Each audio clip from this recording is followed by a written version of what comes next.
먼저 오늘은 좀 말씀을 읽고 시작하겠습니다. 30절과 31절을 제가 읽겠습니다. 사도들이 예수님께 같이 모여 모든 것 즉 자기들이 행한 것과 가르친 것을 다 그분께 고하매 그분께서 그들에게 이르시되 너희는 따로 외딴 곳으로 가서 잠시 쉬라 하시니 이는 오고 가는 자들이 많아 그들이 먹을 겨를도 없었기 때문이더라 라는 말로 시작하고 있습니다. 여기 오늘 말씀에 보니까 중요한 말씀이 예수님께서 외딴 곳으로 가서 잠시 쉬라 라고 제자들에게 말씀하시는 이야기부터 오늘 말씀이 이어집니다. 제자들은 그동안 예수님께서 보내주셔가지고 선교 사역을 하면서 많은 일을 했습니다. 귀신을 내쫓고 병든 자들을 고쳐주고 하는 여러 가지 이제 일을 했습니다. 아마 예수님께 와서 이제 여기 자기들이 행한 것과 가르친 것을 예수님께 고했다고 하는데 아마 자랑하고 싶었을 거예요.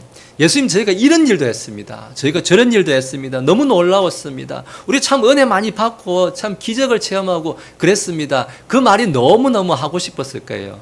제가 지난주에 이제 잠깐 말씀드렸다시피 그 1년 개근상 받은 거 그거 자랑하고 싶듯이 막 그렇게 자랑하고 싶은 마음이 이 제자들한테 많이 있었을 거예요.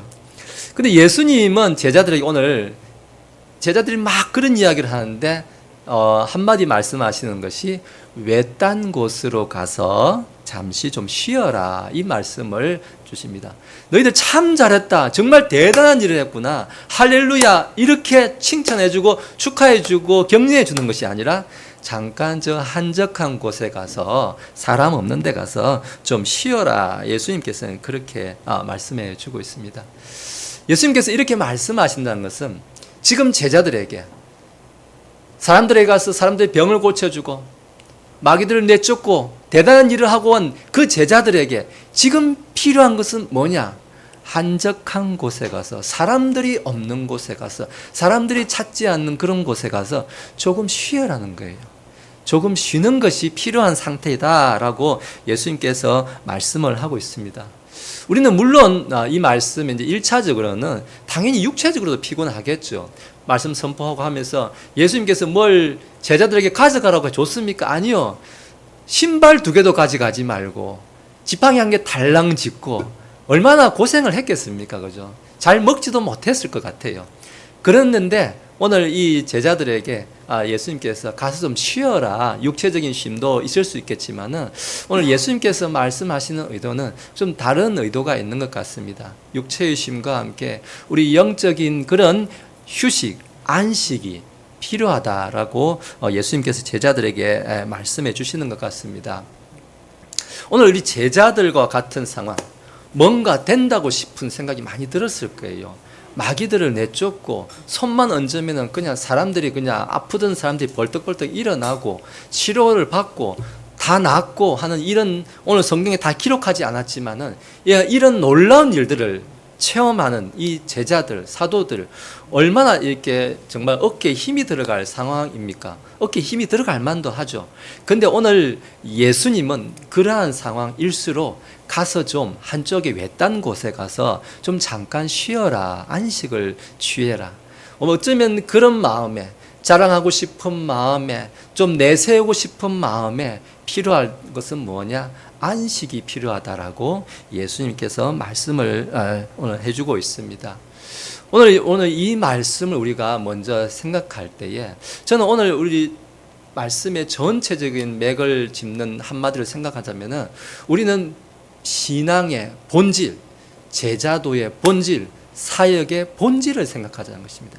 예수님께서 안식하라. 예수님께서 한적한 곳에 가라고 말씀하시는 것은 좀 쉬면서 하던 일을 좀 잠깐 쉬면서 정말 우리 제자들이 지금 내가 하고 있는 이 수고가 이 헌신이 무엇을 위해서 지금 이렇게 하고 있는지 내가 무엇을 위해서 이렇게 쫓아가고 있는지 하나님께서 무엇을 위해서 내게 주셨는지를 그 본질을 생각하는 시간이 그런 외로운 시간이 어쩌면은 잠깐 쉬는 시간이 필요하다라고 오늘 예수님께서 제자들에게 말씀해 주시는 것 같습니다.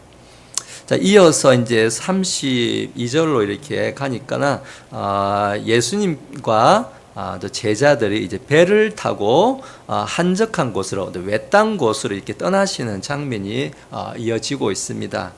예수님과 제자들이 이동하는 것을 보고 사람들도 이제 따라서 이동하는데 배가 이렇게 좀 천천히 가는 것 같으니까 사람들은 이제 뛰어갑니다. 이렇게 오히려 육지 쪽으로 이렇게 둘러가면서 불구하고 막 뛰어가가지고 예수님과 제자들이 도착하는 곳에 먼저 가서 이렇게 도착을 한 것 같습니다. 그래서 예수님을 먼저 가서 이제 기다렸는데 예수님께서 이 사람들을 쫓아온 사람들에게 이렇게 대답합니다. 그들이 목자 없는 양들 같으므로 그들을 불쌍히 여기는 마음을 가지사 많은 것을 그들에게 가르치기 시작하시더라 라고 예수님이 말씀합니다. 이들을 보니까 마치 갈 곳이 없어서 목자가 없이 떠돌아다니는 그런 떠돌이 양들 같다라고 오늘 예수님이 표현을 하고 있습니다. 그래서 예수님의 마음에 그들을 보니까 참 안타까운 마음이 들었다고 하는데 그들을 불쌍히 여기는 마음을 가지셨다라고 말합니다. 여기 불쌍히 여기는 마음을 가지셨다라고 하니까 우리가 마음 하면은 어떤 생각이 듭니까? 머리로 사실 마음이라고 말을 하지만은 생각을 한다는 건 뭡니까? 머리로 생각을 하죠, 사실은. 그래서 사람이 이렇게 머리로, 마음으로 생각하는데, 가슴으로 생각한다라고 생각하기 쉬운데, 사실 여기에 이제 원어적인 의미는 스플랑카조마이라고 하는데, 뭐냐 하면은, 이걸 직역하면은 내장이라는 거예요, 내장. 스플랑카조마이. 내장으로. 사실 직역으로 번역하면 내장으로 생각했다라는 거예요. 직역하면. 무슨 말이냐면은, 이건 이제 현대에 와서 우리 사람이 마음 하면 심장 뭐 이런 걸 많이 생각하는데요. 그 당시에 예수님 당시에 성경이 쓰여질 당시에 그 당시에 세계 사람들은 마음으로 생각했다는 건 뭐냐?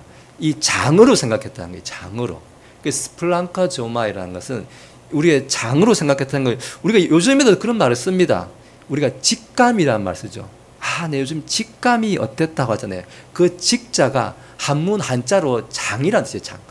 장으로 생각하는 것을 그 직감이라는 뜻이에요. 그냥 머리로 직감으로 이렇게 뭐 때려잡았다 이런 말이 아니라 장으로 생각한다는 것이 사실 원뜻은 이게 직감이다. 이제 이렇게 말합니다.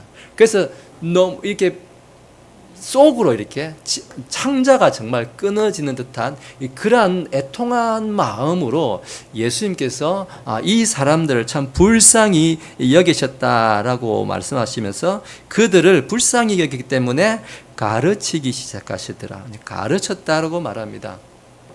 이걸 이제 문자 그대로 하면은 가르치다, 디다케라고 하는데요.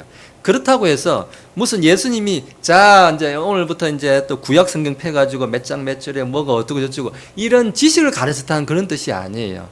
예수님께서 불쌍히 여기사 가르쳤다라는 것은 그들이 원하는 것들은 뭡니까? 그들이 지금 배고픔과 그런 또 지금 질병에 시달리는 것들, 어떤 마귀에게 시달리는 것들, 이런 것들을 고쳐주시고 치유해 주시고 또 위로가 필요한 사람들 위로의 말씀을 주시고 하시는 이런 것들을 통칭하는 말씀이 오늘 가르치셨다라는 뜻이에요. 그리고 문자적으로만 그냥 가르쳤다고 하니까 이론적으로 막 이렇게 성경 공부를 이렇게 막 달달시켜주고 어디 뭐 이렇게 요즘에 뭐 쪽지게 강사처럼 뭐 이렇게 1번 뭐 2번 뭐 이렇게 그런 뜻으로 전혀 말씀하시는 것이 아닙니다. 사람들의 필요를 채워줬다라는 것입니다. 우리가 이 사람들도 예수님을 그렇게 예수님 배 타고 바다 반대편으로 가니까 이 사람들은 뛰어서 간 거예요. 뛰어서 예수님보다 먼저 도착해서 기다릴 정도로 그렇게 갈급하게 쫓아다녔습니다. 우리는 어떻습니까? 우리도 그렇지 않습니까? 항상 지금 당장 나한테 급한 거, 뭐 가정의 문제, 건강의 문제, 직장의 문제, 자녀의 문제, 여러 가지 문제가 많지 않습니까? 현실적인 문제들, 내가 지금 해결했으면 하는 항상 그런 현실적인 문제들을 갖고 주님의 앞에 나아가는 것이 저도 그렇고요. 사실 그게 우리가 일반적인 사람들의 모습이 그렇다라는 거예요. 그럼에도 불구하고 예수님께서 오늘 불쌍히 여기는 마음을 가지사 그들을 가르치기 시작하셨다라고, 그들의 문제를 해결해 주셨다라고 이야기하고 있습니다. 사람들은 이렇게 현실적인 문제에 항상 집중을 한다는 것을 먼저 우리가 볼 수가 있습니다. 자, 이렇게 해서 사람들을 고쳐주시고 하시면서 이제 시간이 좀 많이 이렇게 지난 것 같습니다. 이제 해가 지고 해서 이제 저녁 시간이 되었습니다. 저녁 시간이 되니까 이제 배도 좀 고프겠죠. 그래서 제자들이 예수님께 한 가지 조언을 합니다. 예수님, 이제 시간도 좀 많이 지났으니까 이 많은 사람들을 이 가까운 좀 마을로 들어가게 해가지고 각자가 자기의 그 저녁 식사를 좀 해결하도록 좀 빵을 사 먹도록 그렇게 이제 돌려보내면 좋겠습니다라고 그렇게 이제 제자들이 이야기했다라고 그렇게 증언하고 있습니다. 그랬더니만 37절에 보니까 예수님께서 뭐라고 대답하시냐면은 너희가 그들에게 주어 먹게 하라. 이 사람들 먹을 거를 제자들 너희가 마련해 줘라 라고 예수님께서 말씀을 해주고 있습니다.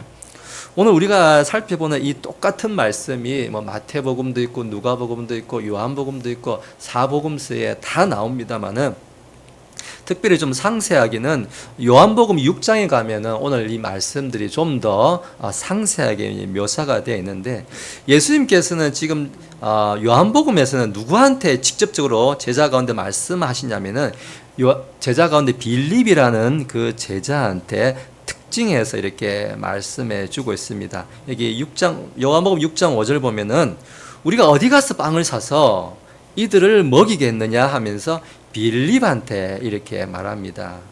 그랬더니만 빌립이 이렇게 대답합니다. 7절에 보니까 200데나리온의 빵이 그들에게 충분하지 않습니다. 이 말은 200데나리온보다 조금 돈이 더 있어야겠는데요, 돈이 모자라는데요, 돈을 좀 주시겠어요? 이런 말이 전혀 아닙니다.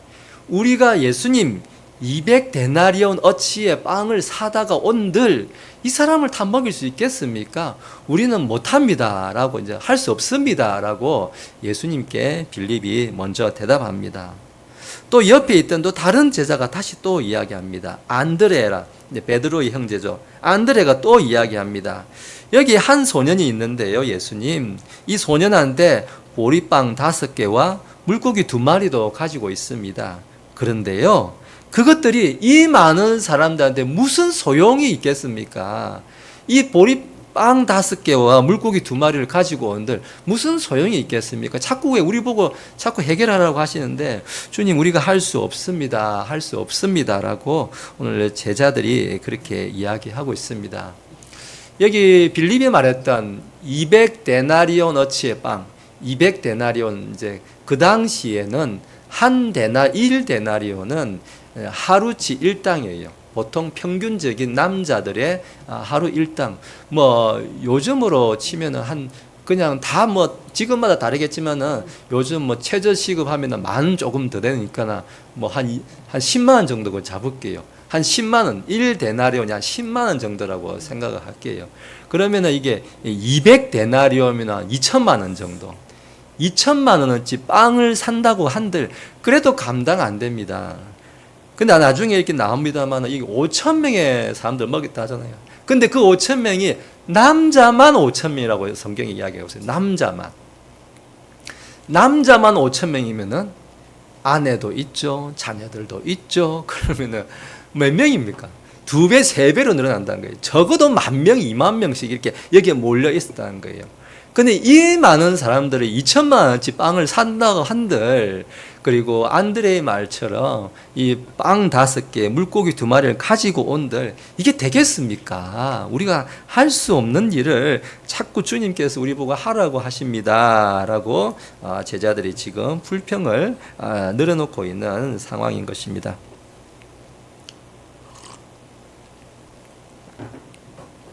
예수님께서는 지금 앞에서부터 이 많은 사람들이 먹일 빵을 너희가 한번 준비를 해서 이 사람들을 먹이라라고 말했지만은 제자들은 우리가 그렇게 할 능력이 없습니다. 뭐 이거 200데나리온어치 이렇게 빵 가지고 온다고 해도 감당 안 되는 겁니다. 근데 이렇게 어떻게 보면은 제자들의 말이 너무나 현실적이고 이치에 맞고 사리에 맞는 말입니다. 지금 생각해도 사실 제자들의 말이 너무 이렇게 맞는 말입니다.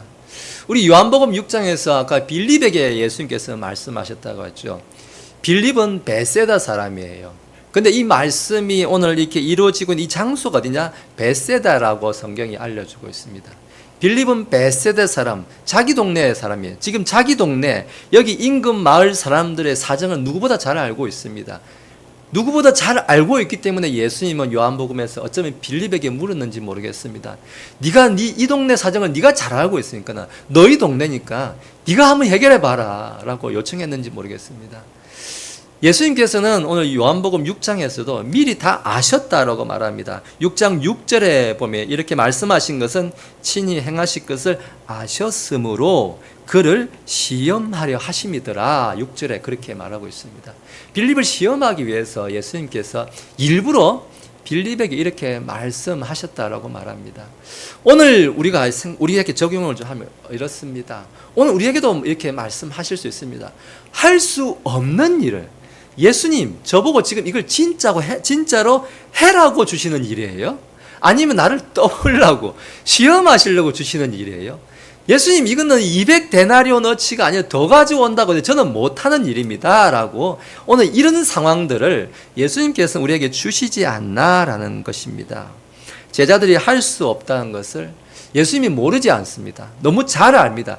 잘 알기 때문에 주셨다는 것입니다. 할 수 없는 일이기 때문에 제자들에게 먹을 것을 너희가 한번 줘봐라 이렇게 이야기한다는 것입니다. 저도 이제 가끔씩 이제 그런 생각들을 이제 하곤 했습니다. 사역이 주어지고 해야 될 일이 미션이 지어질 때, 이거 200데나리온을 가지고 가도 제가 못할 일 같은데요. 주님 이거 진짜 해라고 주는 거예요? 아니면 저보고 이거 하지 말고 그만해라고 너는 이제 그만해라라는 그런 의미로서 지금 저한테 이건 말도 안 되는 걸 주시는 거예요? 라는 것을 이렇게 주실 때가 있다는 것입니다. 예수님께서는 그런 것들을 사역자만 지금 말하는 거 아닙니다. 지금 이 시대의 모든 성도님들, 모든 사람들, 모든 성도들에게 다 그와 같은 사명들을 주실 때가 있다는 것입니다. 우리가 얼핏 들으면은 정말 감당할 수 없는 일. 예수님 이 일을 제가 언제까지 감당할 수 있겠습니까? 여기까지 하고 그만해라고 지금 이런 걸 주시는 겁니까? 라는 그러한 상황들을 오늘 이런 상황들을 이렇게 주신다라는 것입니다.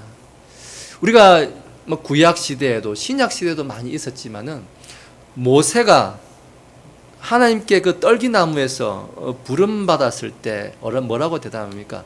가서 내 백성을 이렇게 인도해라고 하실 때 저는 혀가 둔해서 말을 잘 못해서 저는 못 갑니다라고 다들 그렇게 말합니다. 엘리야가 다 예레미야가 제가 뭐라고요? 제가 뭐라고 가서 그들에게 가서 말하겠습니까? 다 그렇게 말합니다. 근데 저는 오히려 제가 못합니다라는 이런 고백, 이런 성경에서 보면 제가 못합니다라고 고백했던 사람들 치고 못한 사람이 없는 것 같아요.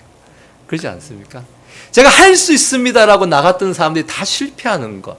오히려 저는 성경에서 그런 거를 많이 보는 것 같습니다. 제가 능히 할 수 있습니다 나가가지고 다 실패하고 꼬꾸라지고 다 후퇴하는, 오히려 주님 앞에서 할 수 없습니다라고 나아가는 오히려 그런 겸손을 이렇게 보여주실 때 오히려 하나님은 그 약함 가운데서 하나님께서 그 일을 너의 그 약함을 통해서 이루시겠다라는 오늘 약속의 말씀으로 주시는 것이 아닌가. 어쩌면 우리가 그런 실패할 줄을 못합니다라는 것을 뻔히 아시면서도 주실 때에는 내가 안다라는 거예요. 주님께서 아시기 때문에 우리의 연약함을 통해서 주님께서 그것을 이루겠다는 오늘 약속의 말씀을 주시지 않나, 오늘 이 말씀을 좀 같이 한번 생각해 보게 되었습니다. 자, 이제 끝에 가서 42절부터 이제 44절 보니까 사람들이 이 소년이 가지고 있던 빵 5개와 물고기 2마리를 가져와서 예수님께서 또 축복하시고 또 축사하시고 빵들을 떼어서 사람들이 나눠주는데 남자들만 해도 5,000명이 먹고도 12광주리나 남았다. 아마 그 말은 남자만 먹었다고 말하면 틀린 말입니다. 남자만 먹었다는 것이 아니라 남자만 생각해도 최소 5,000명이고 여자들과 아이들과 모든 사람들이 모두가 다 먹고 이렇게 12광주리에 남도록 먹었다라는 것입니다. 하나님께서는 이렇게 부족함 가운데 이렇게 나왔을지라도 그 부족한 것을 생명의 빵이시기 때문에, 예수님 자신이 생명의 빵이시기 때문에 이 부족함을 능히 채우고도 남도록 12광주리에 남도록 채워주신다는 것입니다. 우리 그래서 마가복음 9장 가면 마가복음 9장 23절에서도 이렇게 말씀합니다. 9장 23절에 할 수 있거든요. 뭐냐? 제가 이제 번역이 이제 개역개정 성경이 더 맞아서 번역을 가져왔습니다. 예수께서 이르시되 할 수 있거든이 무슨 말이냐? 믿는 자에게는 능히 하지 못할 일이 없느니라. 우리 옛날에 개역 성경에서는 능치 못할 일이 없느니라 이렇게 말씀합니다. 할 수 있거든이 뭐냐? 믿는 자에게는 능치 못할 일이 없다. 예수님께는 능치 못할 일이 없다라고 오늘 우리에게 말씀해 주는 것입니다.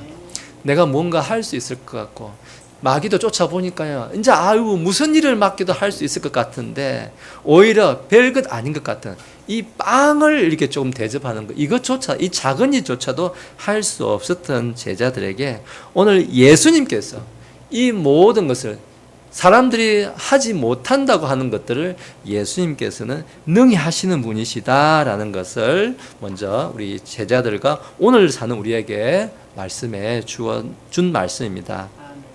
자, 우리가 이제 살펴본 말씀들을 다시 한번 살펴보겠습니다.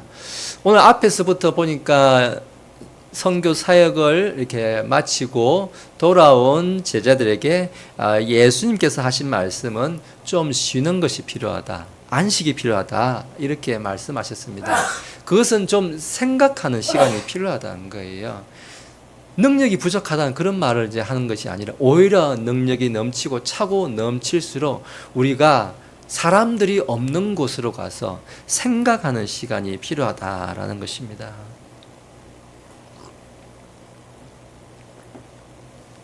내가 이 일을 하는 데 있어 가지고 이 일을 왜 하는지, 무엇을 위해 하는지, 이 일을 누구를 위해서 하는 일이, 그 일이 우리가 좀 생각을 해야 된다는 것입니다. 기독교인들에 있어서 좀 이런 것들이 좀 이게 좀 부족합니다. 막 일을 많이 하려고 하는 모습, 우리 마리아와 마르다 그런 이야기를 잘 압니다. 마리아는 예수님 앞에서 이제 예배만 드리니까 좀 이렇게 얄밉게 보였죠, 그죠? 근데 마르다는 막 일을 막 열심히 하죠. 근데 뭔지도 모르고 어쨌든 막 일을 많이 해요. 열심히 해요. 저는 그렇다고 해서 마르다가 나쁘다는 말은 절대 하는 게 아닙니다. 그런 사람도 필요해요. 근데 우리가 중요한 것은 아까도 말했듯이 본질, 이 하는 일의 본질을 잃어서는 안 된다는 거예요. 왜 하는지, 누구를 위해 하는지, 무엇을 위해 하는지, 이 내가 하는 일의 이 섬김의 본질을 우리는 놓쳐서는 안 된다는 거예요.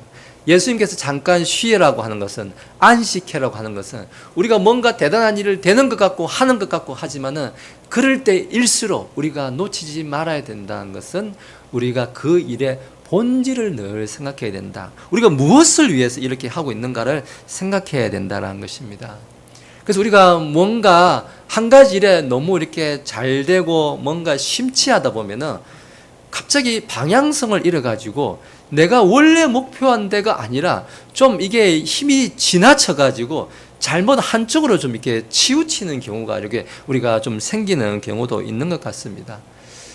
우리가 예전에도 보면은 너무 신앙에 이렇게 순수한 신앙, 막 초대교회 신앙, 막 이런 걸 얼마나 많이 들었습니까? 근데 이런 거를 이렇게 막 이렇게 너무 이렇게 주장하다 보면은 막 내가 하는 것만 깨끗한 것 같고 다 맞는 것 같고요. 다른 교회들은 다 틀린 것 같은 거예요. 다른 교회들은 다 이상한 교회인 것 같고 다 그냥 뭐 비난하고 싶고 나만 깨끗하게 하는 것 같고 나만 초대교회로 사는 것 같은데요. 사실 우리는 예수님께서 저는 확신합니다. 예수님께서 원하시는 것은 초대교회로 돌아가라는 게 아니에요. 초대교회를 발판 삼아가지고 더 새롭고 좋은 하나님의 나라로 더 좋은 교회로 나아가야지 다시 과거로 2000년 전으로. 그 당시에 뭐가 좋습니까? 그 당시에 컴퓨터가 있습니까? 그 당시에 자동차가 있습니까? 그 당시에 뭐가 있습니까? 저는 옛날 어렸을 때 산에 나무 하도 가르는 게, 농사 짓는 게 너무 싫어가지고 그 삼천포 땅을 벗어나는 게 인생 소원이었던 거예요. 20살이 되자마자 도망치듯이 그냥 삼천포 땅을 벗어나는 게 소원이었어요. 과거로 돌아가는 게 도대체 뭐가 좋다는 겁니까?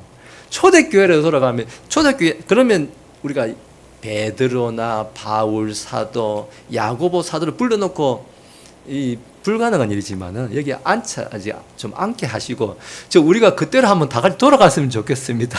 이렇게 말을 한번 한다고 가정을 해 보시기 바랍니다. 그러면 야 좋다. 우리 옛날처럼 똑같이 옷 입고 그때 당시 먹는 거 똑같이 하고 그때 당시 핍박을 당하면서 지하교에서 살고 쫓겨다니고 매 맞고 그런 시절로 한번 돌아갑시다.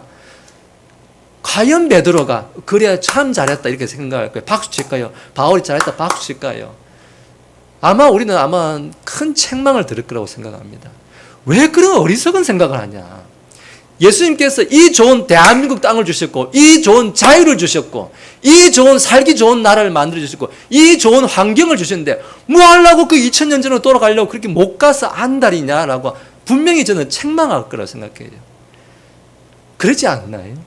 우리는 너무 신앙의 순수함 이렇게 생각하다가 오히려 뭐 초대교회다, 뭐 신약교회다 하면서 사실은 그게 율법적인 교회예요. 구약교회라고 하는 거예요.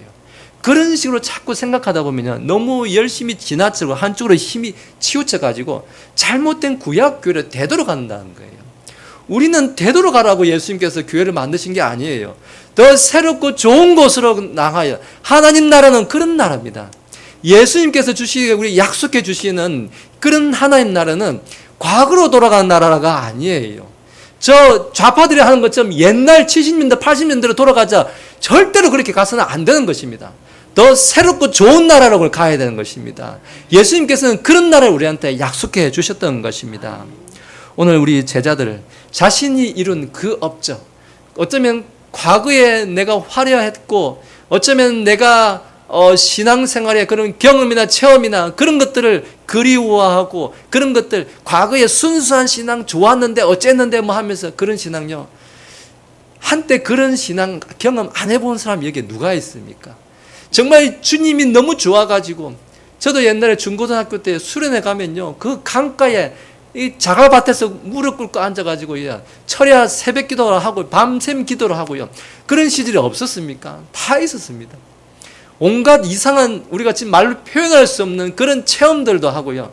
정말 소위 말하는 귀신들이 한 10마리가 이제 왔다 갔다 하고 막 이런 것들, 그런 과거로 돌아갈 수는 결코 안 된다는 것입니다. 우리가 잘못된 신앙을 간다는 것이면 그렇게 한다는 것은, 오늘 우리가 생각해야 되는 것은 뭡니까? 이 능력이 어디서 오는 것입니까? 예수 그리스도에게서 오는 것입니다. 그러면 우리가 행하는 모든 것은 내가 이 일을 왜 하고 누구를 위해서 하고 무엇을 위해서 하는지를 오늘 우리가 조금이라도 여유가 있다라면 한적한 곳에 가서 조용하게, 주님, 저는 무엇을 위해서 이렇게 부름받았습니까? 오늘 주님께서는 제가 할 수 없는 이 일을 200데나리오너치의 빵을 먹인들 감당할 수 없는 일을 어쩌면 하지 말라고 주는 일 같은데 그럼에도 불구하고 저한테 왜 주셨습니까? 라는 이런 질문이 생기고 이런 의문이 생길 때, 오늘 이 능력이 왜 내게 주어졌으며 누구로부터 이 능력이 왔으며 무엇을 위해서 이것을 할 것인지를 조용히 생각해야 되는 시간, 오늘 제자들에게 주시는 이 시간이 우리 모두에게 있기를 원합니다. 우리 기독교에 있어서, 기독교 우리 제자도라고 해서 뭐 이렇게 목사, 뭐 선교사 이런 사람만 생각하면 안 됩니다. 지금 이 시대는 모든 성도들이, 예수 그리스도를 주로 믿는 모든 사람들이 다 예수님의 제자들인 것입니다. 제자들이, 우리가 제자라면은 무슨 생각을 해야 됩니까? 이것은 가장 근본적인 질문. 우리는 도대체 어떤 의미로 보면요, 나는 무엇을 원하는가 이것을 생각해라고 주시는 말씀 같습니다. 내가 무엇을 해야 되고 왜 해야 되고 이런 것이요. 다르게 말하면은 과연 나는 무엇을 원하는가 이 질문 앞에 서게 되는 것 같습니다. 요한복음 1장에 가면요. 예수님께서 제자들을 막 이제 한 사람씩 부르기 시작합니다. 제자들을 부를 때 특별히 요한의 제자였던 안드레라든지 이런 제자들을 부를 때 예수님께서 제자들한테 뭐라고 말씀하냐면 너희가 무엇을 원하느냐 이렇게 질문합니다. 질문이 너희가 무엇을 믿느냐 너희가 무엇을 아느냐 이렇게 질문한 것이 아니에요. 너 좀 뭐 아니? 이거 아니에요. 너 뭐 원하니? 라고 묻는 거예요. 너희가 나를 따라오는데 지금 뭘 원하길래 나를 따라오느냐 이렇게 질문을 하고 있습니다. 그리고 나중에 이제 요한복음 맨 끝에 가면은 이제 21장 맨 끝에 가면요. 예수님께서 부활하셔가지고 이제 제자들에게 나타나죠. 그러면서 베드로에게 질문합니다. 베드로는 예수님을 세 번이나 부인했던 어떤 의미로 보면은 실패한 제자의 모습을 갖고 있는 사람입니다. 그 베드로에게 찾아와서 그렇게 질문하시죠. 요나의 아들 시몬아, 네가 나를 사랑하느냐 이렇게 질문하시죠. 세 번이나 물으시죠. 우리는 그래서 베드로 그렇게 대답하죠. 주님, 제가 주님을 사랑하는 줄 너무 잘 아시지 않습니까? 이렇게 대답하죠. 근데 예수님이 자꾸 물어요. 같은 말을 자꾸 물어요. 예수님은 네가 나를 사랑하느냐 이 질문은 아까 그 제자들을 불렀을 때 질문과 똑같은 거예요. 너 나한테 뭘 원하니라는 거예요. 너가 원하는 건 뭐니? 라는 거예요. 네가 나를 그렇게 따라온다라고 여기까지 따라왔는데 너 솔직히 너 원하는 건 뭐니? 라는 그런 질문과 같은 거예요. 제자들을 처음 요한복음 1장에서 부르실 때도 너희가 원하는 것이 뭐냐? 그 질문이나 네가 나를 사랑하느냐? 오늘 이 질문 사실 말만 달랐지 사실은 너는 뭘 원하니? 베드로야. 너는 도대체 나한테 뭘 원하니? 라고 묻는 거예요. 오늘 우리한테는 마찬가지입니다. 우리는 뭐 사람들이 뭘 안다, 깨달았다, 믿는다, 뭘 믿습니다, 아멘 합니다. 이렇게 다들 뭐 거창한 표현들을 많이 합니다. 사실 그걸 쉽게 말하면요. 돌려서 말하면 너 뭘 원하니? 라고 예수님께서 우리에게 질문하는 것 같습니다. 우리가 뭘 원하는지. 왜 질문을 예수님은 이렇게 하실까요? 사실은 그렇습니다. 우리가 원하는 거, 내가 좋아하는 거, 우리는 그걸 믿는다는 겁니다. 우리가 뭐 믿습니다. 우리가 뭘 믿습니다 하는데요. 사실은 우리 마음속 깊이, 아까 이 직감, 내장 이야기했지만요. 우리 속 중심 깊이, 내가 좋아하는 것들을 내가 믿는다는 거예요. 사실은. 우리 사람들 똑같다는 거예요. 그러지 않습니까? 우리가 예를 들면요. 성경에서 우리가 많은 것들, 말씀을 이 말씀, 저 말씀 안다고 해요. 근데 그 말씀대로 사라집니까? 실제로는 어떻게 삽니까? 내가 좋아하는 것을 사는 거예요. 말씀이라는 뭐라고 말씀은 하지만요. 실제로 사는 걸 보면요. 이거 다 실패하고 결국은 뭐를 선택합니까? 내가 좋아하는 걸 선택해요. 그러지 않습니까? 내 머리로 실제로 그래요. 이렇게 생기고 저렇게 생긴 여자를 저는 좋아합니다. 말을 해요. 누구한테 가서 제 이상형은 이렇습니다. 대화가 되는 사람이 어떻고요. 이렇게 좀 지적이고 하는데 실제로 결혼한 사람은 어떤 사람 좋아합니까? 지가 좋아하는 사람 결혼하는 거예요. 그렇지 않나요? 어떤 사람은 인생관이 어떻고 세계관이 어떻고 막 거창하게 자기는 고상한 척해요. 그러면서 결혼한 거 보면요. 자기가 딱 좋아하는 사람 결혼합니다. 그 말은 뭡니까? 그 사람이 자기가 좋아하는 게 그게 자기라는 거예요. 자기 마음속에 있는 것을 자기가 좋아하기 때문에 그 사람을 선택하는 거예요. 우리는 믿습니다. 압니다. 깨달았습니다. 라고 하는데요. 사실은요. 내가 원하는 것을 안다는 거예요. 내가 원하는 것을 쫓아가고 좋아하고 내가 원하는 것을 결국은 믿고 따라간다는 것입니다. 교회에서 믿습니다. 어쩝니다. 제가 한번 그래가지고 제 주중에요. 마음이 답답해가지고 우리 신대원 동기들한테 제가 카톡을 그걸 남겼습니다. 지금 국회 입법 가운데 자꾸 저기 민주당이나 그런 데서 동성애 차별금지법을 자꾸 내려고 하길래 반대 입법 청원을 이렇게 올라오길래 제가 우리 신대원 동기 단톡에다 툭 던져놨어요. 한번 읽어보라고. 다른 사람도 아니고 명색이에 신대원을 졸업한 학생들이면은 동성애 차별금지법은 당이고 뭐고 다 떠나서 정치고 뭐고 다 떠나서 반대해야 되는 거 아니냐라는 그런 제가 메시지로서 한번 여기서 읽어나 보라고 한번 이렇게 툭 던져놨습니다. 단 아무도 대꾸도 안 합니다. 아무도 한 사람도 단 한 사람도 대꾸도 안 합니다. 쳐다도 보지 않아. 읽었는지는 모르겠습니다.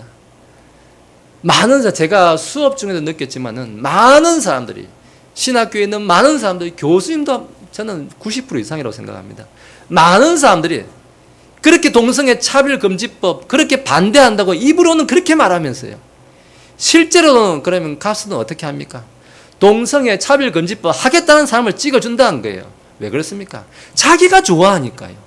오늘 제가 앞에서 말했지 않습니까? 우리는 뭘 믿는다고요? 자기가 좋아하는 것을 믿는다는 거예요. 말로는 뭐 거창하걸 자꾸 말하는데요. 결국은 사람들은 뭘 믿냐면요. 자기가 좋아하는 것을 믿는다는 거예요. 예수님을 좋아하면요. 예수님이 하지 말라는 거 안 합니다. 예수님이 해라는 것을 하고 그 사람을 선택하는 것이 그 사람이 좋은 사람이고 예수님을 믿는 사람인 것입니다. 예수님을 믿으면 예수님이 좋아하는 것을 선택하는 것입니다. 그걸 선택하지 않으면 그걸 안 믿는 것이고 그걸 좋아하지 않는다는 것입니다. 오늘 이런 것들을 사실은 이야기하는 거예요. 예수님이 너 뭘 원하니? 너 뭘 원하니? 너 믿는다 말하지 말고 뭘 안다 말하지 말고 너 뭘 좋아하니라는 이런 질문 앞에 솔직하게 우리가 하는 것들, 내가 실제로 선택하는 것, 나는 그것을 믿는다라는 것입니다. 오늘 예수님께서 이런 것들을 우리에게 질문을 하고 있었던 것입니다.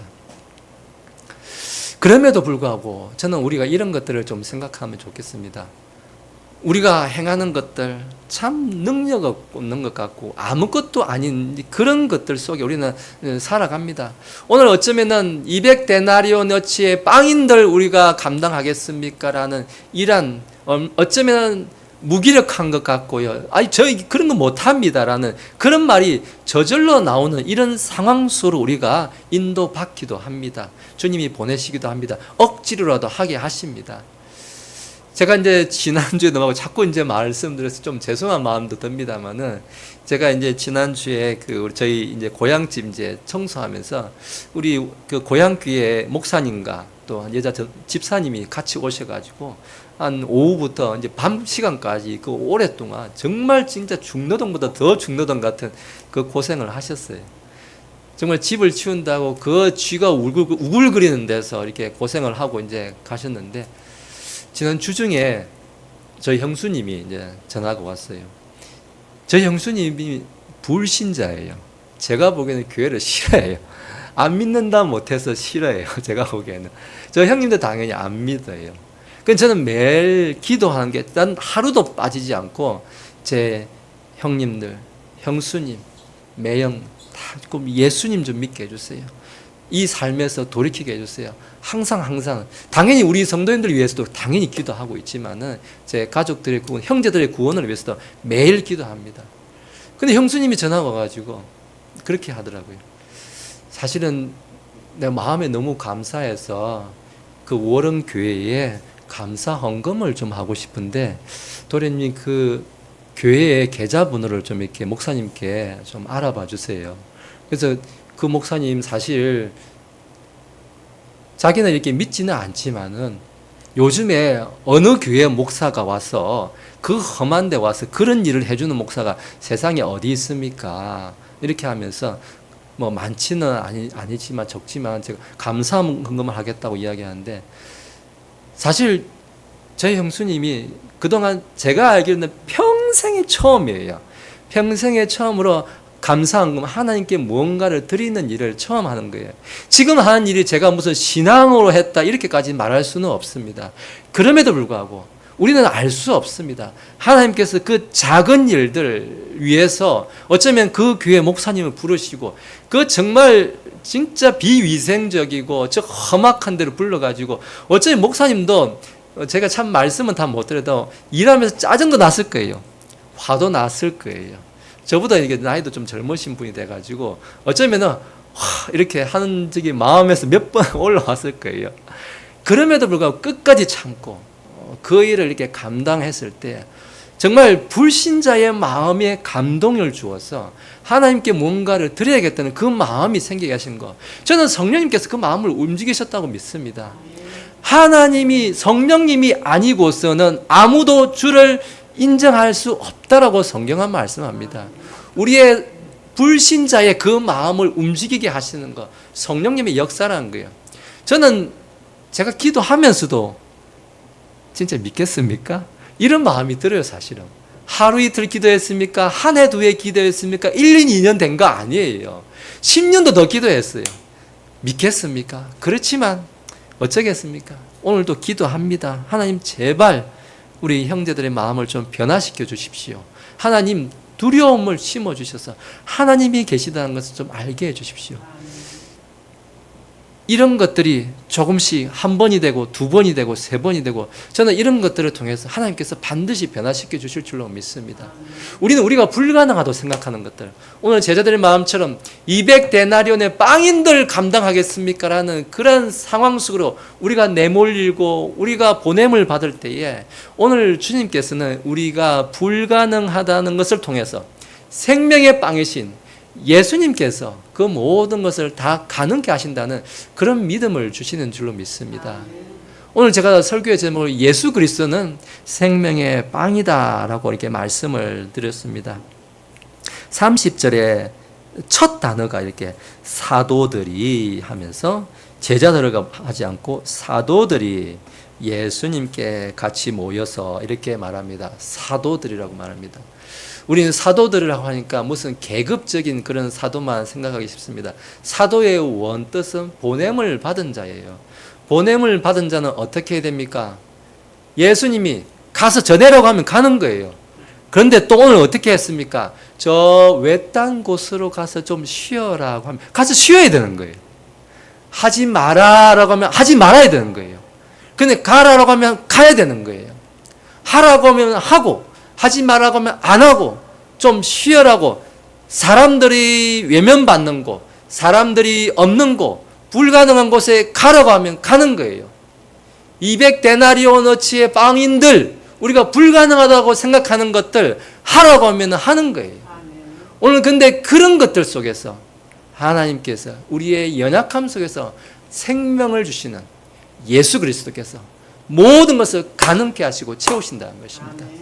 오늘 이러한 믿음이 있고 이러한 확신이 있고 이러한 실천이 있는 우리 모두가 되시기를 예수님의 이름으로 축원합니다. 기도하시겠습니다. 주님, 우리는 부족합니다. 늘 속으로 생각하는 것이 200데나리온어치의 빵인들 감당하겠습니까? 보리빵 5개와 물고기 2마리 뿐인데 하나님 이거 가지고 지금 그 일을 하라고 하십니까? 늘 우리는 하지 못합니다. 피합니다. 이렇게 늘 우리는 주님의 능력을 우리가 늘 아버지 믿지 못합니다. 오히려 우리는 우리가 좋아하는 것들을 찾아가기 일쑤입니다. 우리는 믿는다고 말합니다. 안다고 말합니다. 실은 우리가 좋아하는 것들을 우리는 따라가기 일상입니다. 하나님 우리의 연약함을 아십니다. 연약함을 아시기 때문에 우리를 늘 불쌍히 여겨주시고 불쌍히 여겨주셔서 우리의 말을 들어주시고 우리의 또한 필요를 채워주시는 주님 감사합니다. 오늘 우리가 이 연약함 가운데 있는 것을 아시는 주님께서 오늘 우리에게 모든 필요를 채워주시는 주님께 감사를 드립니다. 우리에게 부족할지라도 그 부족함이 주님의 능력으로 변화시켜 주실 줄로 믿습니다. 12광줄이나 채우고도 남는 은혜가 오늘 우리에게 임하실 줄로 믿습니다. 특별히 이 은혜가 이 대한민국 안에 임하여 주시기를 원합니다. 하나님을 사랑하는 자들이 적습니다. 하나님 너무 감당할 수 없을 만큼 적습니다. 하나님 악한 자들이 너무나 많습니다. 우리가 도저히 그들을 이길 수 없을 것 같이 그들은 많습니다. 그들은 힘이 셉니다. 그들은 목소리가 큽니다. 하나님 그러나 이 무지 가운데 있는 백성들을 깨어나게 하여 주시옵소서. 하나님, 우리의 연약함을 붙들어 주시옵소서. 하나님, 이 대한민국에 좋은 지도자를 세워 주시옵소서. 아버지, 사람들이 아버지 악을 따르지 않고 선을 따르게 하여 주시옵소서. 하나님을 따르게 하여 주시옵소서. 주여, 악을 미워하고 돌아서는 마음이 있게 하여 주시옵소서. 이 땅을 고쳐주시는 예수 그리스도의 생명의 빵이신 예수 그리스도의 능력이 이 안에 가득하게 하여 주시옵소서. 6월 3일 대통령 선거가 있습니다. 하나님, 능력을 발휘하여 주시사 반드시 좋은 지도자가 세워지게 하여 주시옵소서. 감사하며 예수님의 이름으로 기도드렸습니다. 아멘.